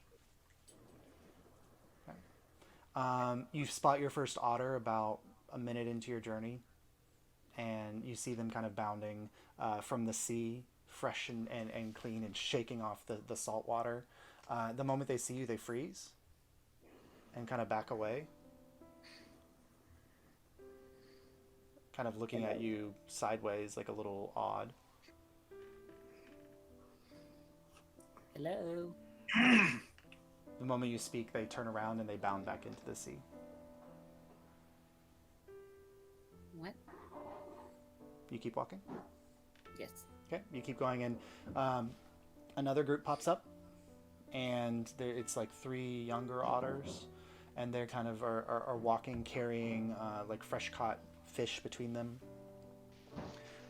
And as you're walking by, they kind of eye you out of the side of their eyes and kind of move to the right a little bit away from you, and to hasten their step to pass by you quickly. I'll try to catch them. Okay, you turn around and follow them. The moment they see that you're following you, they're following you. They drop the fish and take off running. What? Okay, I go back the other way. Okay, you continuing to head towards the village, and then you spot your cousin on your mom's side from her first sister. The firstborn female cousin on your mom's side from her first sister. Makes sense. Yeah. I sprint over to them. Okay.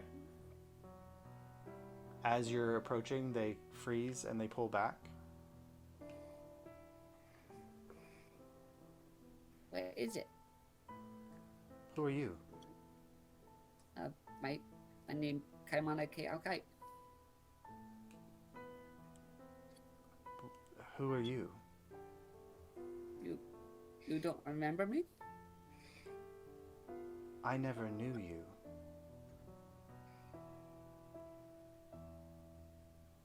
But I know you. I think you are mistaken. No, you're my second sister, son.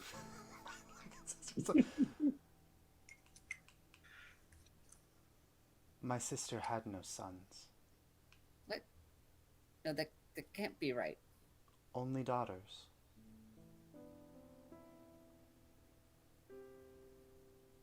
I don't know where I am. No, this is the right place. This is not your home. Yes, it is. And she kind of looks, and walking towards you, an uncle. Off in the distance, one of your little brothers, or one of your little sisters, walking toward you. There's this strange one who's lost. Does anyone recognize? Uncle, sister, it's me. We don't know you.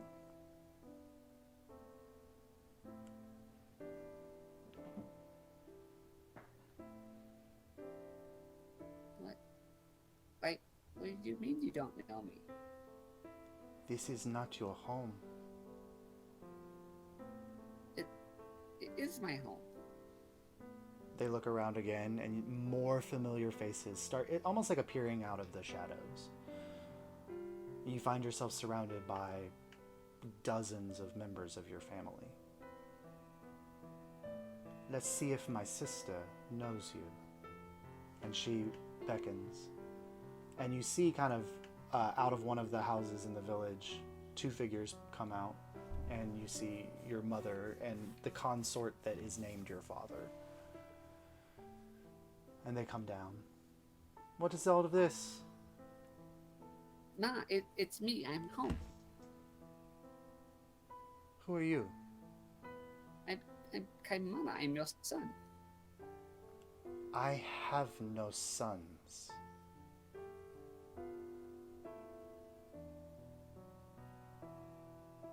This is not your home.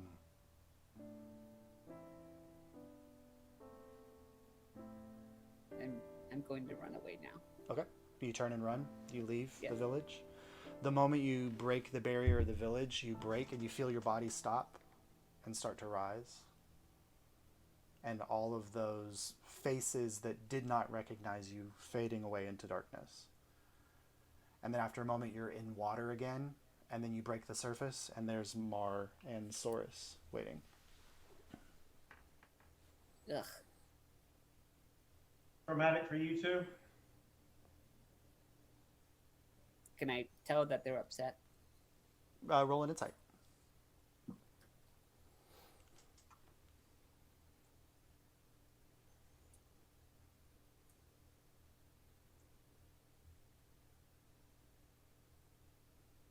That is a 12.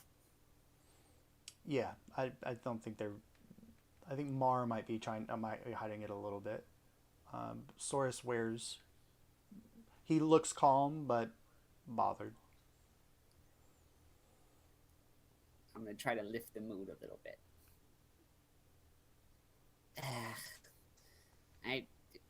It was that time that I shaved wrong and half my whiskers were gone.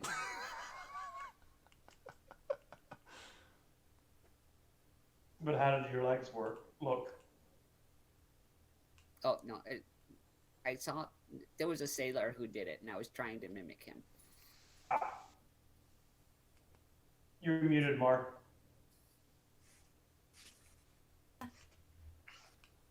Figure in so well. You can never tell. Oh yeah, I was. If I did it now, it would take months. Yeah. Proper care of whiskers is important. Yes. Mari, you're just going to have to take our word for that. I mean, Well, I guess you don't. yeah. I mean, I don't have to do like maintenance or anything, but actually, I've never really looked at myself in the mirror. Maybe I look horrific. Maybe my whiskers are just out of control. You guys will have to tell me next time. I'll help. I gotta do some shaping up. We'll let you know if you need personal grooming. Thank you. Good talk. So, Abel, drifting down through the darkness, the first thing that comes to your mind, like Saurus, was light. And there's this warm red glow. Kind of reminds you of like the welcoming hearth of your family home as your father's preparing dinner, your mother poring over books on her duties. And your feet kind of touch ground and you hear the crackling of flames, and it's this happy, warm feeling. And when you open your eyes, the castle of Nuevia is in flames.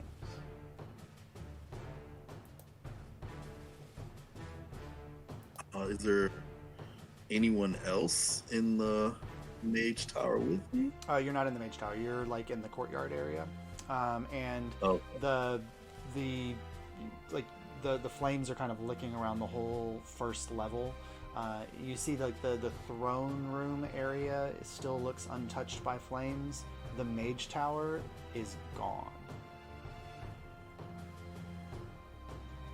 Okay, I'll just start yelling out. Yeah, there's guards running around, but nobody Okay. recognizes me on that. I'll stop someone and ask, what happened? Who attacked? Okay, so Where is my mother? okay, you grab a guard as they're passing by, and the moment you touch them, they kind of reach back and they pull out a spear and put it in your direction and say, "Prove that you are who you say you are."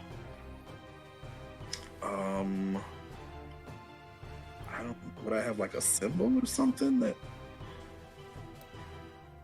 I guess I go rifling through my pockets to prove that I am the son of Orisha, the Archmage of Nuevia. Okay. Would I find anything on me? So you kind of rifle through, and as you're kind of going, you pull aside, and your necklace shows, and they step back. You're good. Your mother. She went into the throne room. We have not seen her since. I run directly towards the throne room. Okay, so you head that way. As you're passing, you see guards laying dead, dozens of them. The gate, the main frame of the throne door is off hinges, and one of them crumpled to the side.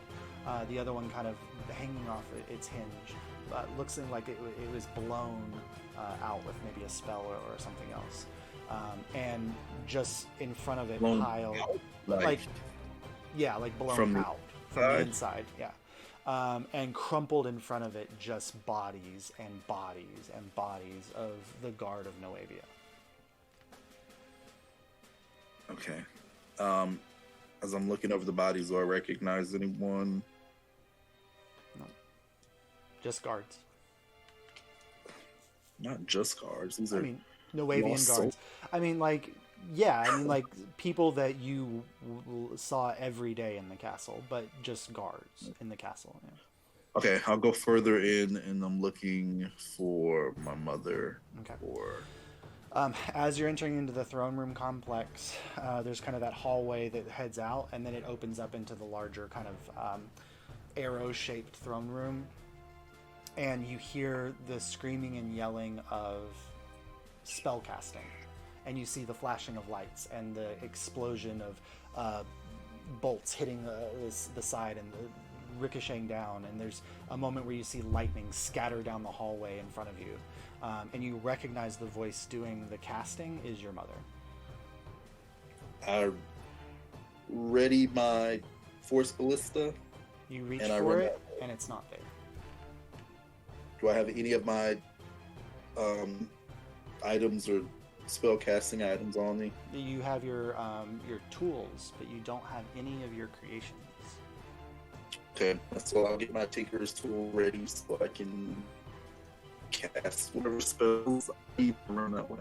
Okay, so you head in, and there's a moment where you see a figure fly up into the higher reaches of the throne room, and you see like 3 orbs of fire burst in the air in front of them, and then circle around, and then one after the other fly down and kind of curve, and then hit. It's like 3 large explosions, and you recognize this immediately as a spell that your mother created, as the war mage that she is. And you see where she's aiming, you see a figure jump and land, and then jump and flip out of the way and land off on the other side, and then jump forward, and then the third fireball looks like it's about to impact it, and it kind of crosses its arms, and the shield absorbs out, and the flame just hits and then vanishes from the air as it kind of flips down and lands in the center of the throne room, and then reaches up and points with a very similar looking pistol to the one that that Saurus carries, and fires in your mother's direction. And you watch the bullet clip your mom's shoulder, and she kind of tumbles down a little bit, and she catches herself in her flight, but she's now bleeding from her shoulder. It's difficult to see who the figure is, but go ahead and roll a perception check. Okay. I'd be really mad if it's Source. I hate to kill Source. 17 plus 2, 19. 19. When the hand descends down, you see the dark, complexed skin, the muscular arm, similar tattoos. Your father is firing again at your mother. This makes no sense. But with a 19, you notice that the grip on the pistol is weird. It's a weird pistol grip. No, the way he's gripping the pistol is weird. Oh, so it could be a shapeshifter. It's backwards. Ew. It's Ew, so like so weird. we hold the pistol like this, like his hand is attached the same way but flipped, and he's holding the pistol like that. I know what this is. Okay, seeing that, I'm going to, using my Tinkerer's tools, cast the catapult spell and see if I can find something near the, like maybe behind this fiendish creature, to bludgeon him with. Okay, so you cast the spell, and it's a saving throw. And so the spell goes out, and you're like, it's more powerful than you've ever cast it before. You realize like the strength that you have within you is far greater than the first level casting of this that you're doing. And you cast with such force, this shattered piece of the throne bursts off the throne and careens in the direction of this creature. And with it one hand pointing at your mother, it just reaches up with the other hand, also turned backwards, and the spell that you cast vanishes from the air, and nothing happens, and it fires again. Your mother blasts up a shield, and the bullet ricochets off it, and then she fires a bolt down at the creature, who, again, this shield that absorbs around it, just the spell hitting and just disappearing. Okay. At that moment, you hear behind you, "You're going to need better to do that than you little whelp." And something smacks you across the back of your head, and you hit the ground. Okay. I turn around to see who hit me. Alyria is standing over you. Is she a backwards grip, Alyria? She has a mace in her hand, and she is gripping it backwards. Okay. Do I have my crossbow that I have strapped to me? Yeah. I'm gonna reach for my crossbow and fire a shot at her. Okay, roll an attack at disadvantage. Oh, this sucks. It's what happens when you're a range fighter.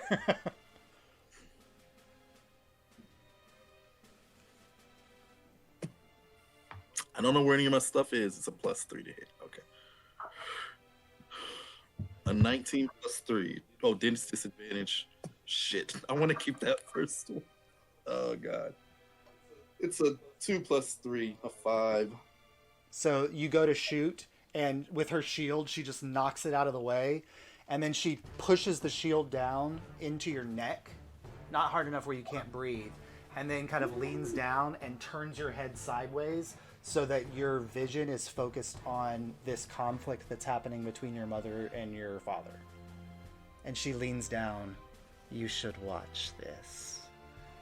And you watch as your father aims again and fires, and your mother was watching you, and the bolt hits her directly in the chest, and whatever spell she was concentrating on falters, and she falls and tumbles. And the moment your mother's dead body hits the ground, as the protector and the mage challenged with protecting Alyria, or Nuevia, hits the ground, your vision goes dark, and you feel your body lifting. And then you burst out of a pool of water, and all of your friends there are waiting for you.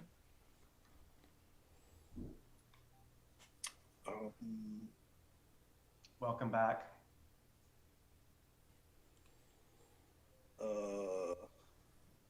That was not a pleasant experience at all.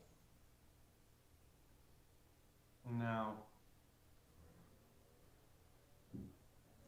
But it was quite delicious. You hear a voice from behind you. Turn around and see who it is. And all of you kind of look, and you realize now that you're in this kind of rectangular room. You're not at the center, you're at the far end of it. And you were kind of all grouped around a pool of water. And there's braziers lit all in your area, this blue light flame. And this voice behind you, when you turn, you see it's just shadow, and it's hard to kind of tell. But then you realize that, like, it's not just shadow. The shadow is moving. It's coalescing. It's shrinking. It's circling around itself. And slowly you start to see a shape rising out of the shadow. First a long serpentine neck, a long jaw, sharp teeth of shadow, and then behind it, enormous wings. And you see a dragon, made purely of shadow, bursting out, its eyes red, and like just kind of fire falling off of it in waves as the shadow roils around it. It says, "First I eat your fears, and then I eat you." And that's what we'll pick up next week. Pennywise in dragon form. He should be full by now. I know, lots of four fears. Hopefully, Jeez. Alyria will come popping through in time to help save the day. Yeah, Laura hasn't popped out yet. Nor has Miranda. Oh no! The well- little child. Is she like a Roll. evil? She's Say a dark. so. Soros, you were the first one out. Go ahead and just roll a perception check. 11. Can we give him a? Can we assist? 14. 14. So there was a moment when you came out where you saw Miranda, seemingly unbothered. She is an unseelie creature, so this is her. Well, she's natural- allowed. This is her natural habitat. Yeah, she didn't have to face the trials that you guys have faced. Yeah, but Alyria has not appeared yet. I rolled whether or not how quickly Alyria would face her fear.